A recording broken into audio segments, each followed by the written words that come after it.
Hello students and welcome to the channel beat maths with Jay Singh. I hope आप सभी अच्छे हैं, फिट हैं, पढ़ाई अच्छी चल रही है। आज मैं आपके लिए एक चैप्टर लेके आया हूँ, साइमल्टेनियस लीनियर इक्वेशंस, या फिर इसको linear equation in two variables भी बोल सकते हैं। दोनों का नाम अलग अलग थोड़ा इसलिए दे रहा हूँ क्योंकि ML Agarwal class 9th ICSE में और सारी रेफरेंस बुक्स की भी अगर बात करें तो क्लास 9th में ICSE बोर्ड में इस चैप्टर का नाम साइमल्टेनियस लीनियर इक्वेशंस है, और NCERT की बात करें तो linear equation in two variables class 10th CBSE का टॉपिक है, ये CBSE का चैप्टर है ना।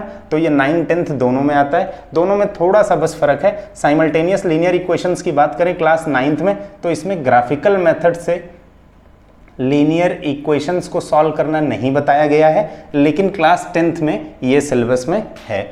और दूसरी बात, वर्ड प्रॉब्लम्स की अगर बात करें तो वर्ड प्रॉब्लम्स लीनियर इक्वेशंस इन टू वेरिएबल्स क्लास 10th की बात करें तो इसी चैप्टर के अंदर दे दिया है। और अगर क्लास 9th की बात करें तो ML अग्रवाल में ये वर्ड प्रॉब्लम्स नहीं दिए गए हैं, बल्कि अलग से एक एक्सरसाइज बनाया है, problems based on simultaneous linear equation, उसमें हम वर्ड प्रॉब्लम्स को सॉल्व करेंगे। तो ये एक फ़र्क है, छोटा सा फ़र्क है, बाकी सारी चीज़ें लगभग सेम है।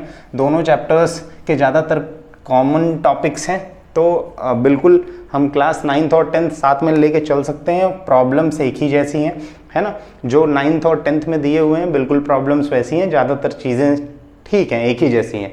तो कुछ चीज़ें जिनमें डिफरेंस है उस पर एक अलग वीडियो मैं बना दूंगा। अभी फ़िलहाल जो कॉमन टॉपिक्स हैं उन पे बेस्ड कुछ चीज़ें सीख लेते हैं, कुछ क्वेश्चंस कर लेते हैं। तो आइए बिना टाइम ख़राब किए सबसे पहले स्टार्ट करते हैं। लीनियर इक्वेशंस क्या है, ये वर्ड आप देखो दोनों में आ रहा है ना। लीनियर इक्वेशंस, ये क्लास 9th की यहाँ बात करें तो भी आ रहा है, यहाँ भी आ रहा है। तो लीनियर इक्वेशन समझ लेते हैं क्या। अब ऐसे इक्वेशंस देख के नाम से आपको समझ में आ रहा होगा, लीनियर का मतलब लाइन कुछ आ रहा है, तो ऐसा बोल दें कि ऐसे इक्वेशंस जो लाइन फॉर्म करते हैं उनको लीनियर इक्वेशन बोलते हैं। एक बात और साथ ही साथ समझ लें, आज तक आपने जितने भी इक्वेशंस पढ़े हैं हर इक्वेशन का ग्राफ प्लॉट हो सकता है। शायद आप में से कुछ लोग ये बात पहले से जानते भी होंगे, अगर नहीं जानते हैं तो जान लें, दुनिया में जितने भी इक्वेशंस हैं सबका ग्राफ प्लॉट हो सकता है। तो लीनियर इक्वेशंस वो इक्वेशंस होते हैं जो लाइन फॉर्म करते हैं, ग्राफ अगर उनका प्लॉट कर दिया जाए तो, ठीक है। अगर लीनियर इक्वेशन की बात करें कि कैसे दिखाया जाता है तो हम बोल सकते हैं कि इस टाइप का जो इक्वेशन होता है उसको लीनियर इक्वेशन बोलते हैं। लीनियर इक्वेशन में जो वेरिएबल होता है, जैसे यहाँ पे मैंने वेरिएबल डिफाइन कर दिया कि एक वेरिएबल है x। अब वेरिएबल पे जो डिग्री है, जो हाईएस्ट पावर है, डिग्री का मतलब होता है हाईएस्ट पावर, जो डिग्री है वो 1 है। अगर किसी भी इक्वेशन में वेरिएबल पे रेज्ड हाईएस्ट पावर 1 है तो, या फिर बोल दें डिग्री 1 है, तो वो इक्वेशन लीनियर इक्वेशन हो जाएगा। और यहाँ पे a और b को भी कुछ बोलते हैं, जो वेरिएबल के साथ लगी हुई वैल्यू होती है उसको बोलते हैं coefficient of that particular variable. जैसे यहाँ पे वेरिएबल x है तो हम a को बोलेंगे a is a coefficient of x। इसी तरह b को भी बोलते कोफिशिएंट ऑफ कुछ, अगर यहाँ पे x स्क्वायर या कुछ और होता, कुछ नहीं है तो इसको बोल देंगे कांस्टेंट है ये, ठीक है भाई। ये है कोफिशिएंट ऑफ x, ठीक है भाई, ये है कोफिशिएंट ऑफ x। अब इतना तो आपको आइडिया लग ही गया होगा कि लीनियर इक्वेशंस क्या होते हैं। अब हम ऐसे a, b और x की वैल्यूज को चेंज कर करके बस एक कंडीशन रखनी है कि डिग्री 1 हो, हम ढेर सारे लीनियर इक्वेशंस लिख सकते हैं। तो आइए कुछ लीनियर इक्वेशंस लिख देता हूं। a की जगह लिख रहा हूं 3, x को ऐसा ही रहने दे रहा हूं, b की जगह लिख रहा हूं 2 और इज इक्वल टू 0। लो, बन गया ये लीनियर इक्वेशन। लीनियर इक्वेशन का मतलब मात्र इतना ही है, अगर एक वेरिएबल में बात करें, लीनियर इक्वेशन इन 1 वेरिएबल बात कर रहे हैं। अभी हमें 2 वेरिएबल्स पढ़ना है, उसकी बात ही नहीं कर रहे हैं, लीनियर इक्वेशन इन 1 वेरिएबल, बिल्कुल सिंपल लीनियर इक्वेशंस की बात कर रहा हूं। तो ये बिल्कुल लीनियर इक्वेशन है क्योंकि इस पे x पे जो पावर है कुछ नहीं लिखा है, मतलब एक x तो है ही, x raise to the power 1 तो है ही, तो डिग्री 1 हो गई, तो ये लीनियर इक्वेशन बन गया। अब ये है भाई लीनियर इक्वेशन इन 1 वेरिएबल, हमने यहाँ एक वेरिएबल डिफाइन किया था। अगर हम चाह रहे हैं कि हम बना दें लीनियर इक्वेशन इन 2 वेरिएबल, जो हमें पढ़ना है इस चैप्टर में, लीनियर इक्वेशन इन 2 वेरिएबल्स, तो आप बस जो एक वेरिएबल बनाया है ना, यूज किया है, एक और वेरिएबल यूज कर दो। x तो यूज करो ही, साथ ही साथ आप y भी यूज कर दो, उसके बाद आप कांस्टेंट टर्म को लगा दो। तो अगर ax plus B Y plus something constant term आप लिख दो c इज इक्वल टू 0 हो गया। तो अब आप देखो यहाँ पे हमने दो वेरिएबल्स देख लिए। तो एक इक्वेशन के अंदर, इक्वेशन अभी भी लीनियर ही है क्योंकि x पे भी हाईएस्ट पावर जो रेज है 1 है, y पे भी जो हाईएस्ट पावर रेज है वो 1 है। तो इक्वेशन तो लीनियर हो गया क्योंकि लीनियर के लिए मैंने प्रॉपर्टी बताई थी कि वेरिएबल पे जो हाईएस्ट पावर है वो 1 होनी चाहिए। वो कंडीशन अभी भी बनी हुई है। ax लिखा हुआ है मतलब x raise to the power 1 है, y लिखा हुआ है मतलब y raise to the power 1 है। अब यहां पे बोलेंगे a is a coefficient of x, b is a coefficient of y। जैसे यहां पे हमने बोला a is coefficient of x, अब b is a coefficient of y and c is a constant term. आप देख लो इसके साथ कोई भी वेरिएबल अटैच नहीं है तो इसको बोलेंगे कि ये कांस्टेंट टर्म है ना। तो linear equation in two variable का जो जनरल एक्सप्रेशन है वो कुछ ऐसा है, ax plus B Y plus C is equal to 0, जहां पे x और y दो वेरिएबल्स हैं। तो अब मुझे लगता है कि आपको आइडिया लग गया होगा कि लीनियर इक्वेशंस इन टू वेरिएबल्स एक्चुअली होते क्या है। अगर आपको ये समझ में आ रहा है कि linear equation in two variables क्या है, जैसे आप यहाँ पे जनरल फॉर्म देख रहे हो, अब हमें क्या चैप्टर बोल रहा है, चैप्टर बोल रहा है साइमल्टेनियस लीनियर इक्वेशंस ना। साइमल्टेनियस का मतलब होता है साथ साथ, और साथ कभी अकेला नहीं होता, आपको पता ही है, कम से कम दो तो होंगे, है ना। तो लीनियर इक्वेशंस, अब अगर बात करें साइमल्टेनियस,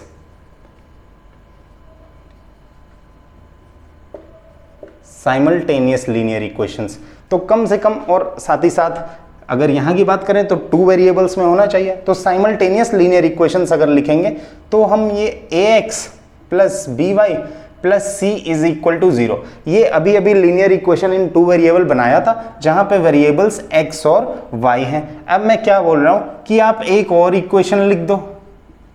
चलो भाई ये लिख दिया एक और इक्वेशन।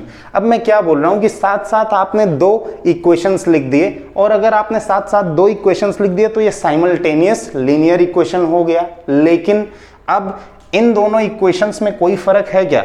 नहीं, कोई फर्क नहीं है। क्यों नहीं है? x भी वही, यहां भी वही, y भी वही, y भी वही, b भी यही, b भी यही, c भी यही, सब कुछ सेम है। तो एक ही जगह जो वैल्यू रखेंगे यहां भी वही रखेंगे, कोई फर्क नहीं हुआ। तो मैं क्या कह रहा हूं, आप इसको बोल दो a1, कुछ इसकी एक वैल्यू दे दो, इसको बोल दो b1 और इसको बोल दो c1। तो ये एक इक्वेशन फ्रेम हो गया। और यहां पे आप अब बोल दो a2, इसको बोल दो b2 और इसको बोल दो c2। तो ये अब बन गया भाई, ये भी साइमल्टेनियस लीनियर इक्वेशन बन गया ना, क्योंकि साथ साथ हो गए। क्या हो गए?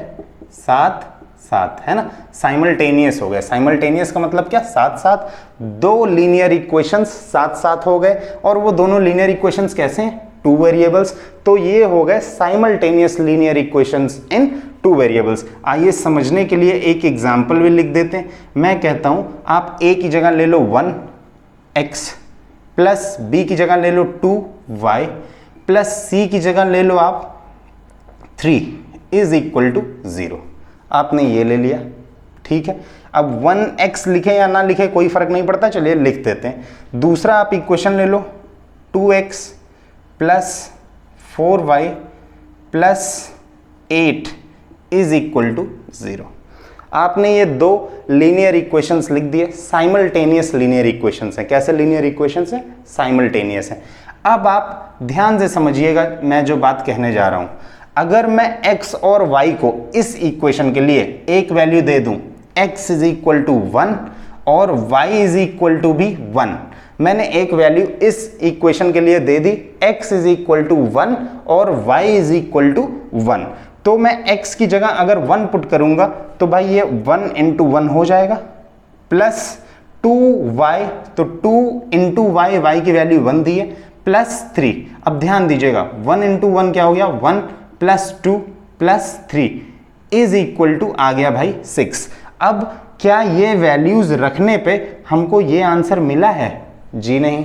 इसका मतलब कि ये जो दोनों वैल्यूज हैं ये इस इक्वेशन के लिए सॉल्यूशंस नहीं है। क्या नहीं है, सॉल्यूशंस नहीं है। आइए इसमें थोड़ा सा कुछ चेंज कर देते हैं, x इज इक्वल टू -1 ले लेते हैं, y इज इक्वल टू -1 ले लेते हैं, तो ये 1 की जगह क्या हो जाएगा, -1, ये भी 1 की जगह क्या हो जाएगा, -1। अब 1 इंटू -1 क्या हो गया भाई, -1, 2 इंटू -1 क्या हो गया भाई, -2, अब ये क्या हो गया, -3, और ये क्या हो गया, +3, कितना आ गया भाई आंसर, 0। अब आप देखो ये 0 आ गया, किसको रखने पे, -1 को रखने पे। अगर किसी भी वैल्यू को, किसी भी वेरिएबल की वैल्यू को हम किसी इक्वेशन में इस तरीके से रख दें कि हमें LHS RHS के बराबर मिल जाए, तो हम बोलेंगे कि ये जो वैल्यूज हमने रखी हैं ये सॉल्यूशन ऑफ लीनियर इक्वेशन है। मतलब अब हम ये बोल सकते हैं कि -1 and -1 are the solutions of x + 2y + 3 is equal to 0। बस इतनी सी बात है, बिल्कुल इजी। क्या बोलेंगे, -1 is the solution of the linear equation. इसका मतलब अगर x की जगह हम -1 पुट करें और y की जगह -1 पुट करें तो ये इस इक्वेशन को सेटिस्फाई कर देगा, ऐसा हम समझ सकते हैं इसको देख के। अब एक बात जान ले, जब भी हम लीनियर इक्वेशन इन 2 वेरिएबल्स को सॉल्व कर रहे होंगे तो हम रैंडमली इनकी वैल्यूज को ऐसे नहीं निकाल सकते जैसे पहले अभी हमने किया कि वैल्यू को 1 1 रखा, आंसर नहीं आया। क्या पता आपके दिमाग में चले आप 2 5 रख दो, x की वैल्यू 2 y की वैल्यू 5 रख दो। आपके दिमाग में ऐसा भी चल सकता है कि आप x की वैल्यू 100 रख दो, y की वैल्यू 200 रख दो। तो ऐसे आप ढेर सारे नंबर ऑफ ट्रायल्स करते रहेंगे, फिर भी आप आंसर पे पहुंच नहीं पाएंगे।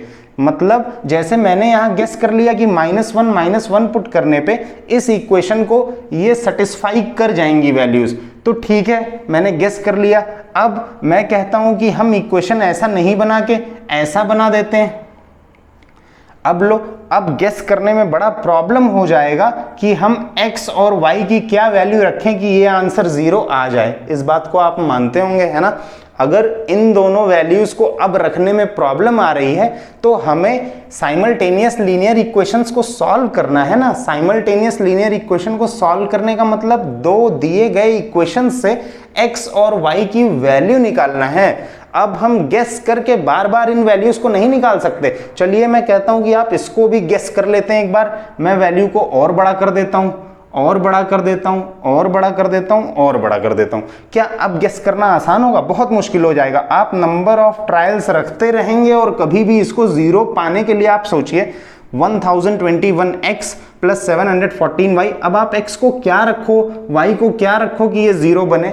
तो हमारे पास ये जो हिट एंड ट्रायल का मेथड है, जैसा मैंने यहाँ -1 रख के देख लिया ये सही है, इसने 0 दे दिया तो मैंने तुरंत बोल दिया कि ये इसका क्या है, सॉल्यूशन। तो यहाँ सॉल्यूशन खोजना आसान था, लेकिन इस वाले पर्टिकुलर केस में हिट एंड ट्रायल से हम सॉल्यूशन नहीं खोज सकते। हमें x और y की वैल्यू चाहिए, तो हमें इसको सॉल्व करना पड़ेगा।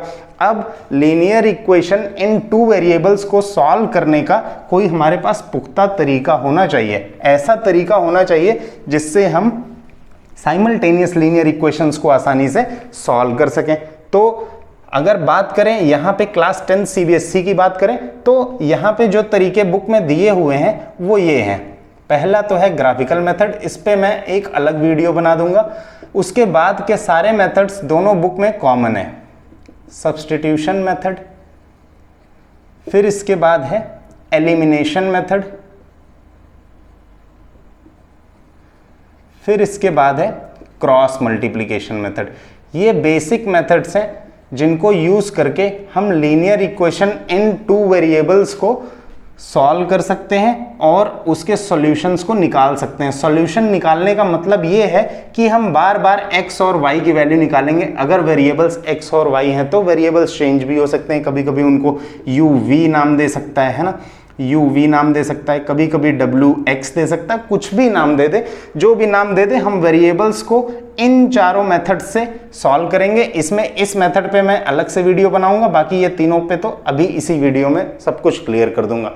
तो substitution method, elimination method, cross multiplication method, ये 3 ऐसे मेथड्स हैं जिनसे हम लीनियर इक्वेशन इन 2 वेरिएबल्स या बोले साइमल्टेनियस लीनियर इक्वेशन इन 2 वेरिएबल्स या बोले pair of linear equation in 2 variables को सॉल्व करना सीख जाएंगे। अब आप समझिएगा, जो हमारे पास पहला तरीका है लीनियर इक्वेशन इन 2 वेरिएबल्स को सॉल्व करने का, वो है सब्स्टिट्यूशन मेथड। कौन सा मेथड है भाई? Substitution method. अब नाम सुन के ही लग रहा है जैसे स्कूल में आपका अगर क्लास टीचर एब्सेंट हो जाता है तो उसकी जगह एक टीचर को और ड्यूटी दे दी जाती है कि भाई तुम क्लास में चले जाओ, तुम आज की अटेंडेंस ले लो, है ना, तुम चले जाओ, तुम आज की अटेंडेंस ले लो। तो एक तरीके से बोला जाता है आज हमारे सर एब्सेंट है तो किसी और का सब्स्टिट्यूशन लगाए, मतलब एक को उठा के दूसरे की जगह रख देना, इसी को बोला जाता है सब्स्टिट्यूशन, है ना, सब्स्टिट्यूट करना। एकदम इजी सा एक क्वेश्चन लेते हैं और समझते हैं कि सब्स्टिट्यूशन मेथड क्या है। मान लीजिए हमारे पास ये एक इक्वेशन है, दूसरा इक्वेशन है हमारे पास ये। अब हमें सीखना है कि सब्स्टिट्यूशन मेथड क्या है। ये पेयर ऑफ लीनियर इक्वेशंस या बोले साइमल्टेनियस लीनियर इक्वेशंस हमको दिए हुए हैं। अब हमें इसको सॉल्व करना है सब्स्टिट्यूशन मेथड लगा के, है ना। तो सब्स्टिट्यूशन मेथड में समझिएगा, सबसे पहले क्या करते हैं, सबसे पहले हम लिखेंगे इन दोनों में से जो आपके पसंद का इक्वेशन होगा, जो भी आप दोनों में से कोई भी सेलेक्ट कर सकते हो। तो मैं पहला सेलेक्ट कर रहा हूं। आप प्रायोरिटी पे हमेशा उस इक्वेशन को रखिएगा, पहले इक्वेशन को यूज करने के लिए, चाहे पहले को रखिए चाहे दूसरे को रखिए, प्रायोरिटी पे हमेशा उसको रखिए जिसका कोफिशिएंट 1 हो, आपको ज्यादा आसान होगा। जैसे इस इक्वेशन को अगर मैं देखूं तो y पे यहाँ पे कोफिशिएंट 1 है, तो मैं चाह रहा हूं कि इक्वेशन 1 को यूज करूं। उसी तरह अगर इक्वेशन 2 में कोफिशिएंट कहीं 1 दिखता, x या y में से किसी का कोफिशिएंट 1 दिखता, तो मैं उसको यूज करने की कोशिश करता। पर यह कंपल्शन बिल्कुल नहीं है, आपका जो मन करे आप एकदम फ्री हैं कोई भी इक्वेशन पहले चूज करने के लिए, फर्स्ट या सेकंड जो आपका मन हो, जो आपकी इच्छा हो, आप चूज कर सकते हैं। तो मैंने इक्वेशन 1 को यूज किया है।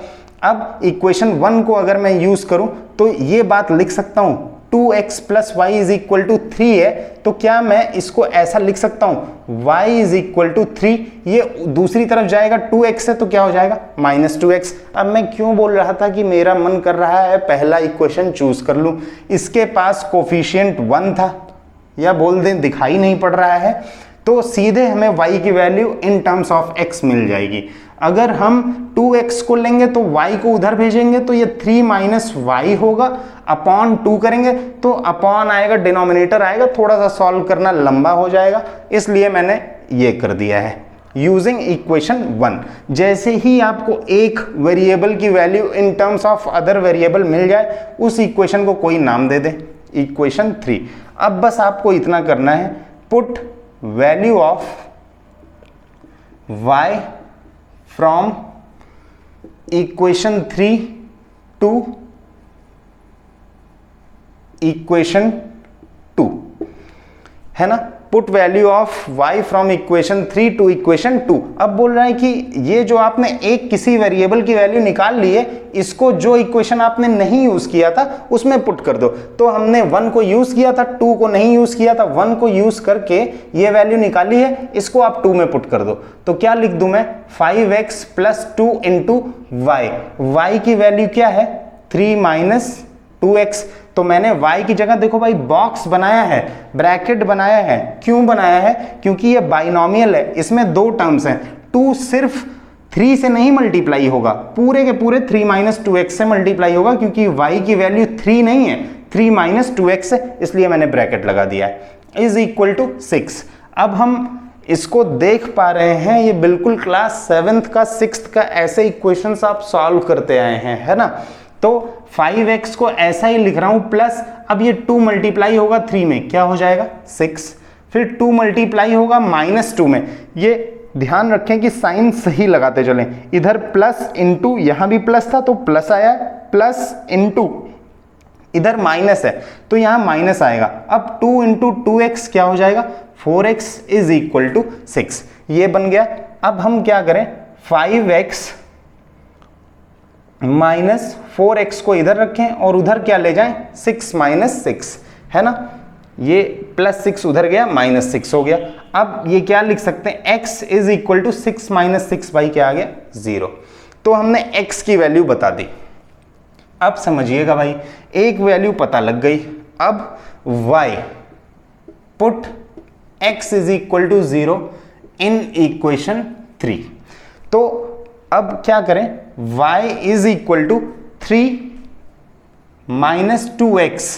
तो x की वैल्यू क्या आई है, 0। तो 2x का मतलब 2 इंटू x, तो 2 इंटू 0 कर रहा हूं। तो y इज इक्वल टू क्या लिख रहा हूं, 3 - 0। तो y इज इक्वल टू भाई 3 आ जा रहा है ना। y इज इक्वल टू 3 आ जा रहा है। बस हमने क्या किया है, सब्स्टिट्यूशन मेथड लगा के लीनियर इक्वेशन इन 2 वेरिएबल को सॉल्व कर दिया है। So the pair of linear equations, या बोल दें simultaneous linear equations, have a solution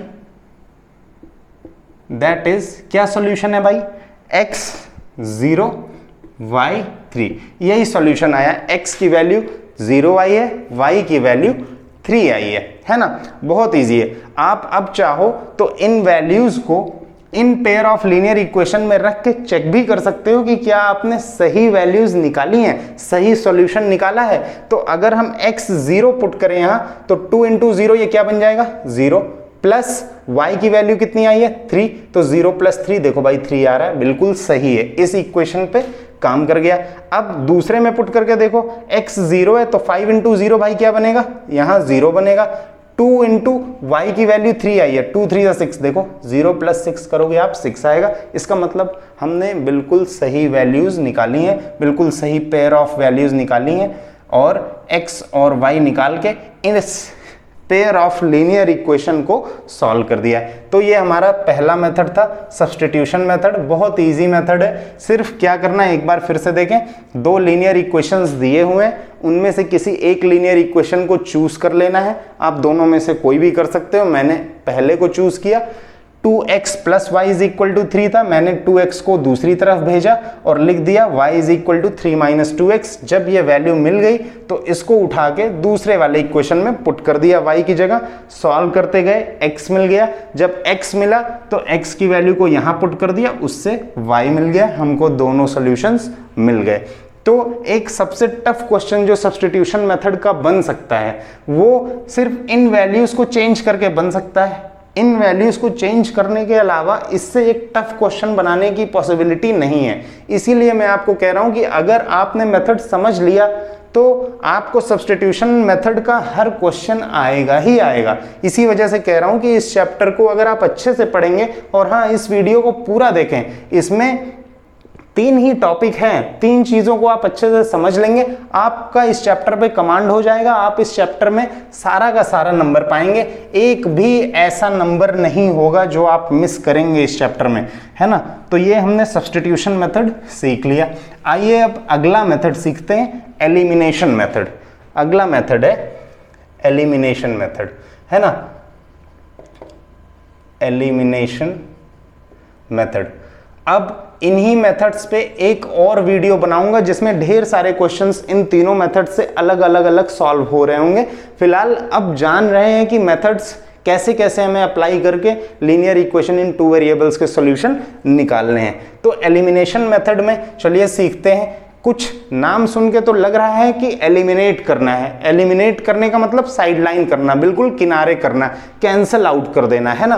तो अगर हम 2 इक्वेशंस ले रहे हैं, 2x + 3y = 9, और एक इक्वेशन ले रहे हैं 4x + 5y = 2। सपोज करो हमने ऐसा, या फिर बोल दें ऐसा इक्वेशन ले लिया, इक्वेशन 1 और इक्वेशन 2, है ना, या फिर ऐसा आप बोल दो, ज़्यादा समझ आएगा आपको। ये हमने 2 इक्वेशंस ले लिए, ठीक है भाई। अब हमें इसको एलिमिनेशन मेथड से सॉल्व करना है।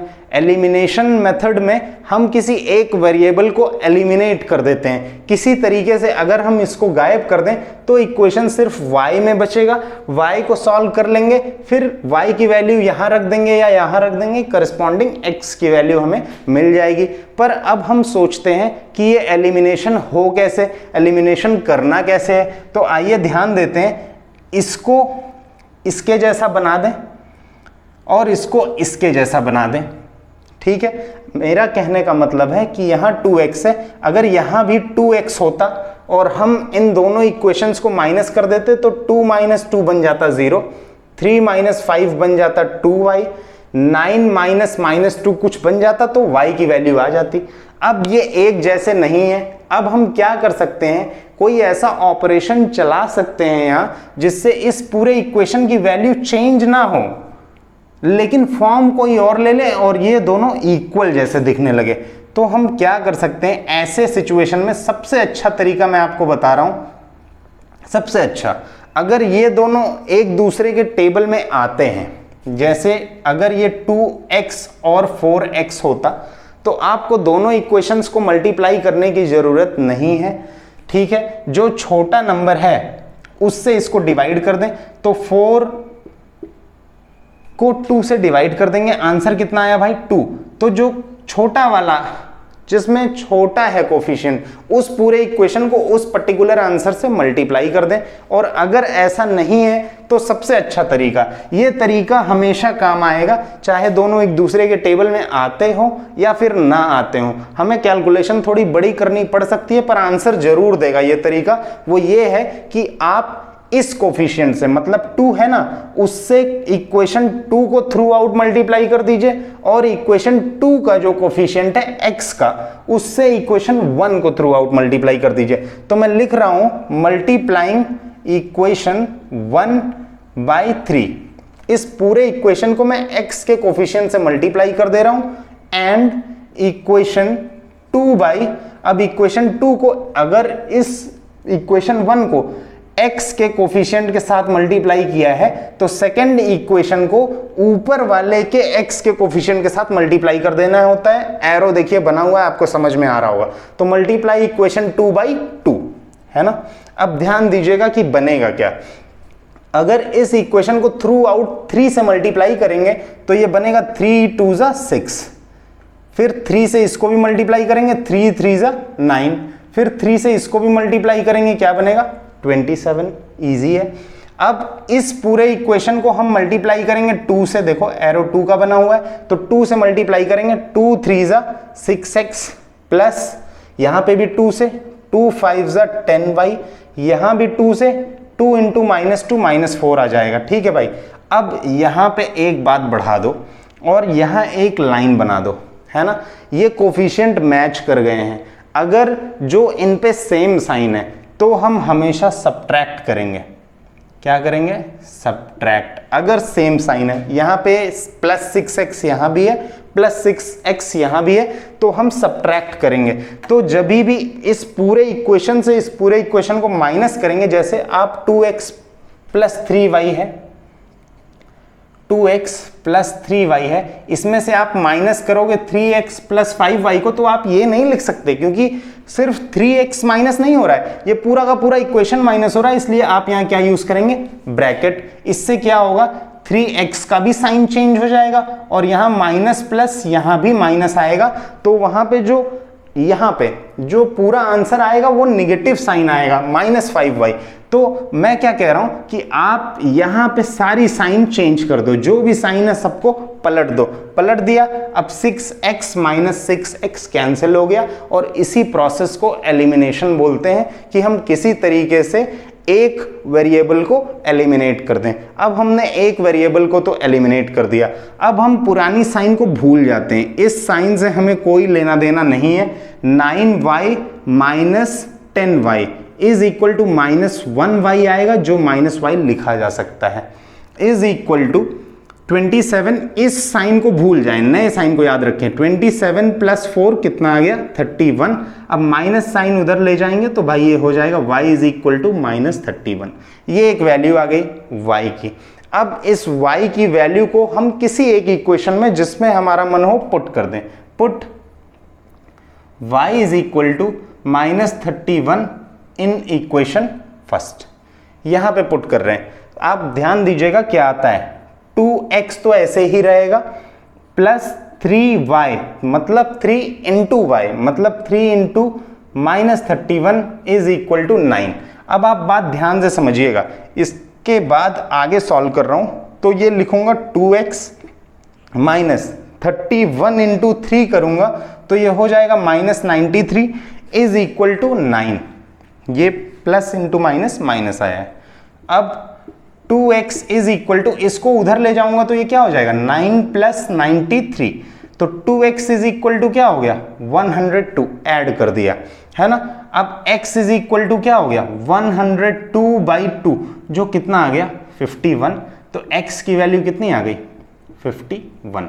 आप बताओ हमने क्या सॉल्यूशन नहीं निकाल दिए, यहां भी हमने x और y निकाल दिया। So x is equal to 51, y is equal to -31।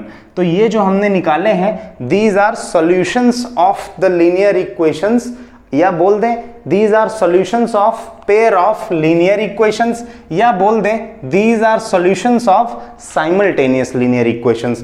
तो मुझे लगता है आपको अच्छे से ये समझ में आ रहा होगा कि जो लीनियर इक्वेशन इन 2 वेरिएबल्स है, पहले हमने सब्स्टिट्यूशन मेथड सीख लिया, अब हमने एलिमिनेशन मेथड सीख लिया, 2 मेथड्स हमारे पास हो गए। तो अगर आपको पेपर में कभी ये क्वेश्चन आ जाता है कि आप इन equations pair of linear equations को सॉल्व कीजिए, तो ये आपकी चॉइस है कि आप एलिमिनेशन लगाते हो या सब्स्टिट्यूशन लगाते हो, आप जिसमें कंफर्टेबल हो आप उसको लगा लो, है ना। अगर पर्टिकुलर कोई मेथड बोल देता है, स्पेसिफाई कर देता है, फिर आपने तरीका तो सीख ही लिया है, आप इन दोनों में से जो तरीके से बोला गया है उस तरीके से लगाएं। एक और तरीका बचता है और वो है क्रॉस मल्टीप्लिकेशन। ध्यान से समझिएगा, क्रॉस मल्टीप्लिकेशन मेथड में बच्चों को बहुत प्रॉब्लम रहती है कि उनको क्रॉस मल्टीप्लिकेशन मेथड समझ में नहीं आ रहा है, पर मैं आपको बता दूं क्रॉस मल्टीप्लिकेशन मेथड सबसे इजी मेथड है ना। क्रॉस मल्टीप्लिकेशन मेथड सबसे आसान मेथड है। तीसरा मेथड है क्रॉस मल्टीप्लिकेशन मेथड। अच्छा, वीडियो के शुरू में मैंने आपको एक बात बताया था कि इस चैप्टर को करने के लिए सिर्फ आपको एडिशन, सब्ट्रैक्शन और मल्टीप्लिकेशन चाहिए। इतना आता हो, अगर अलजेब्रिक एक्सप्रेशंस का एडिशन, मल्टीप्लिकेशन, सब्ट्रैक्शन, डिवीजन, ये सब नॉर्मल मैथमेटिकल ऑपरेशंस कर सकते हैं, तो इस चैप्टर को बिल्कुल इजीली सॉल्व कर लेंगे, है ना। तो मल्टीप्लाई, डिवाइड, प्लस, माइनस, ये तो भाई मैं उम्मीद करूंगा कि आप 9th-10th में पढ़ रहे हो तो ये आपको आता है। अगर अलजेब्रिक एक्सप्रेशंस कि इन चीज़ों में भी आपको प्रॉब्लम है तो आप ज़रूर बताएं कमेंट्स में, मैं एक वीडियो उस पर भी एक छोटी सी वीडियो बना दूंगा जिसमें सब कुछ समझा दूंगा, है ना।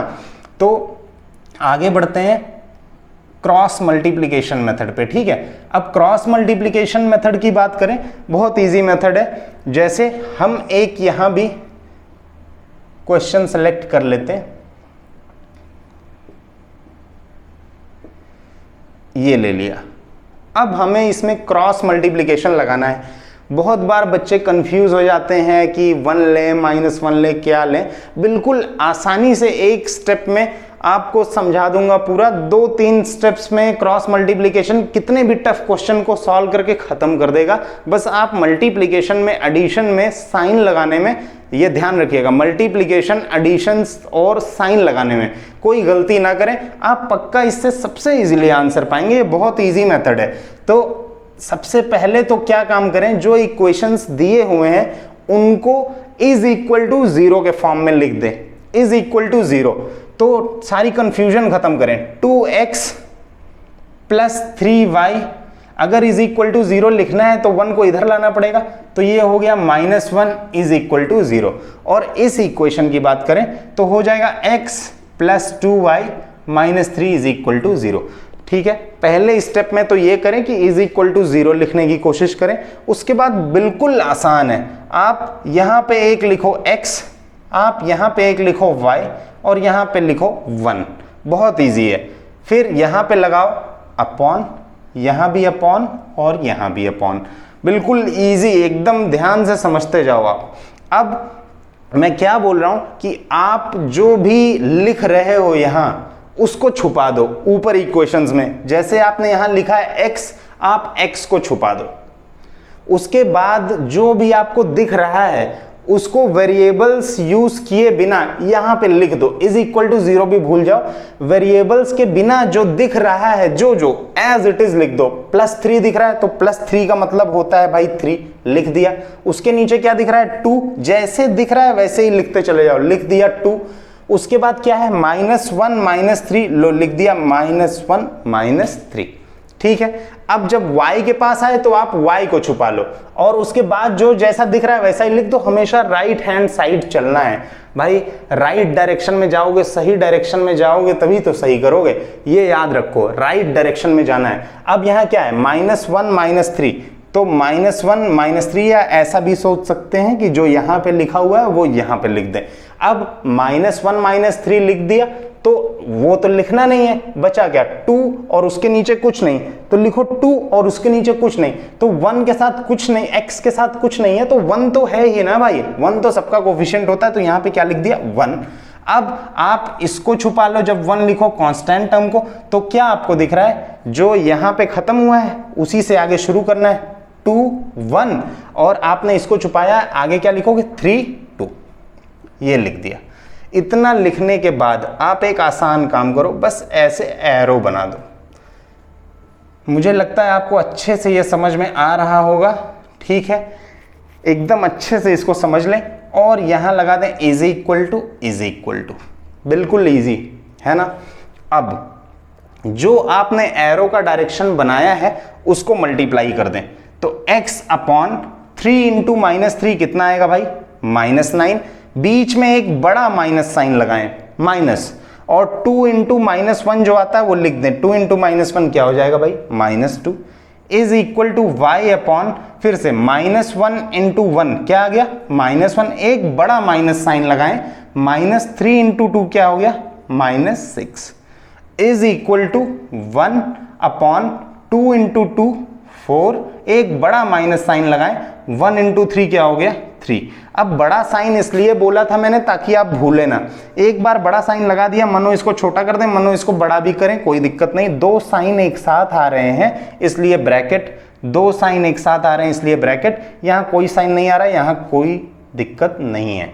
अब क्या लिख सकते हैं x/-9 माइनस माइनस क्या हो गया भाई +2, इज इक्वल टू यहाँ क्या हो जाएगा y/-1 माइनस माइनस प्लस हो गया 6, 1/4 - 3 जो कितना आ गया 1, ठीक है। और सिंपल बना दो इसको, x/-9 + 2 कितना हो जाएगा भाई -7, y/-1 + 6 कितना हो जाएगा 5, इज इक्वल टू 1/1, या बोलें तो 1 भी हो सकता है ना, ठीक है भाई। नाउ अब ये तो इसके बराबर दिख ही रहा है, y/5 इज इक्वल टू 1, तो सबसे पहले इसी को यूज कर लें, क्या y/5 इज इक्वल टू 1, तो y इज इक्वल टू 5 × 1, तो y की वैल्यू भाई आ गई, y की वैल्यू आ गई कितनी 5, ठीक है। अब एक बार इसको हमने यूज कर लिया, अब आप कई सारी चीजें कर सकते हैं, y की वैल्यू यहां रख दें तो भी आप x की वैल्यू पा जाएंगे, इसको यूज कर लें तो भी आप पा जाएंगे, यहां y की वैल्यू पुट कर दें तो भी ये पा जाएंगे, कई सारे तरीके हैं। तो चलिए एक बार इस इक्वेशन को, इसको छुपाते हैं, तो ये भी तो एक इक्वेशन है, x/-7 is equal to 1, so and x/-7 is equal to 1, तो ये हो जाएगा x is equal to 1 × -7 cross multiply, x is equal to क्या आ गया भाई -7, देखो, so x is equal to -7 and y is equal to 5। यहां भी इस मेथड से हमने क्या किया, सॉल्यूशन दिए हुए इक्वेशंस का निकाल दिया। तो ये 3 तरीके थे, substitution method, elimination method, cross multiplication method. अभी मैंने बिल्कुल बेसिक क्वेश्चंस लेके इनका एक आइडिया आपको दे दिया है कि सॉल्व कैसे करते हैं, और एक और वीडियो बनाऊंगा जिसमें इनके अच्छे क्वेश्चंस होंगे और उसके साथ साथ एक और होगा जिसमें हम रिडक्शन मेथड को यूज करके फिर इन तीनों में से कोई मेथड लगा के उन क्वेश्चंस को सॉल्व करते हैं। जैसे 1/2x + 3y हो गया, ऐसे भी क्वेश्चंस आपके बुक में है, तो एक वीडियो उस पर भी बना के चीज़ों को क्लियर कर दूंगा। अभी फिलहाल आप इस कंडीशन में हैं कि आप सब्स्टिट्यूशन मेथड, क्रॉस मल्टीप्लिकेशन और एलिमिनेशन मेथड को यूज करके x और y की वैल्यूज या जो भी वेरिएबल्स आपके बुक में दिए हुए हैं उनकी वैल्यूज निकाल सकते हैं। तो कुछ क्वेश्चंस आप प्रैक्टिस कीजिए बुक से, बाकी मैं भी ML अग्रवाल और NCERT के क्वेश्चंस बिल्कुल यहाँ पे डिस्कस करूँगा एक अगले वीडियो में, ठीक है। आई होप आपको ये वीडियो अच्छा लगा है। अगर ये वीडियो काम का लगे आपको तो अपने जानने वालों को इसको शेयर करिए। अगर चैनल अभी तक आपने सब्सक्राइब नहीं किया है तो चैनल सब्सक्राइब कर लें। 9th 10th class 8th 7th सब के बहुत यूज़फुल वीडियोस आगे पढ़ेंगे, ठीक है। तो आई होप आपको सब कुछ आज समझ में आया है। मिलते हैं अगले वीडियो में। Thank you so much.